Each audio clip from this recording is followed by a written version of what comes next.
చిత్తూరు జిల్లా పలమనేరు పట్టణంలోని పలమనేరు బోయ వీధిలో చీటిల వ్యాపారి వెంకట్రావు పరారి కావడంతో తీవ్ర కలకలానికి దారితీసింది.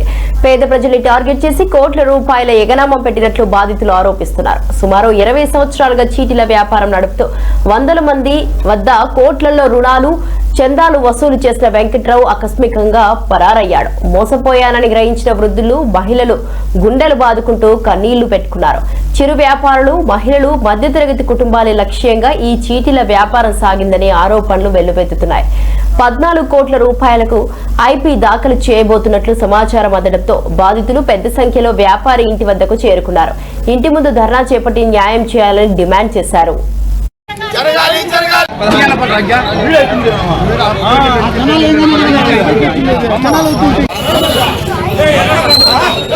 నమస్కారము, నా పేరు రవి. పల్లి వీధి మాది. మా తరపున మా వీధిలో ఒక మనిషికి 50 లక్షలు ఇవ్వాల. 6 నెలలు వడ్డీ అడగద్దు, మొదలు అడగద్దండ. 6 నెలల తర్వాత మొత్తం ఇస్తామని చెప్పినాడు.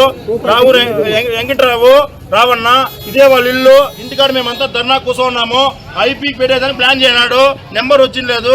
ఆ నెంబరు రానియకుండా మేము గవర్నమెంట్ కోరుకుంటున్నాము. ఎందుకంటే కూటికి జరిగిన వాళ్ళు 1.40 వడ్డీకి ఇచ్చినారు. ఆ కాలం నుంచి నమ్మినారు. వడ్డీ ఇస్తాడు, తీసుకుంటున్నాడు. ఏకదమ్ములో 6 నెలల తర్వాత ఇస్తామని ఇప్పుడు ఇల్లు బీగాలేనాడు, అంగిడి బీగాలేనాడు. మనిషి అడ్రస్ లేడు.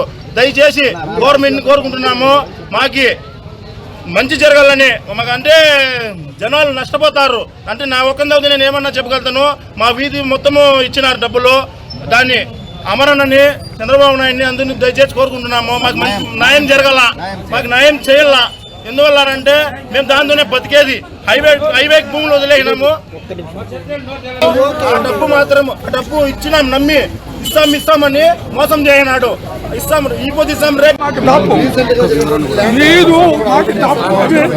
మేము చాలా బాధల్లో ఉన్నాము. మమ్మల్ని ఎంత నమ్మించి గుర్తుకొచ్చినారు సరే.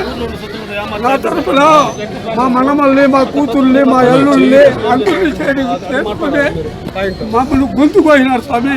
ఈ ఇల్లు తీసింది కూడా నేనే స్వామి. జాగా ఇదంతా మా ఇంట్లో స్వామి. నమ్మించి 16 లక్షలు తెచ్చి ఎంతో చేస్తే ఎన్ను పోటు పొడిచినారు స్వామి. మీరు చంద్రబాబు నాయుడికి, పవన్ కళ్యాణ్కి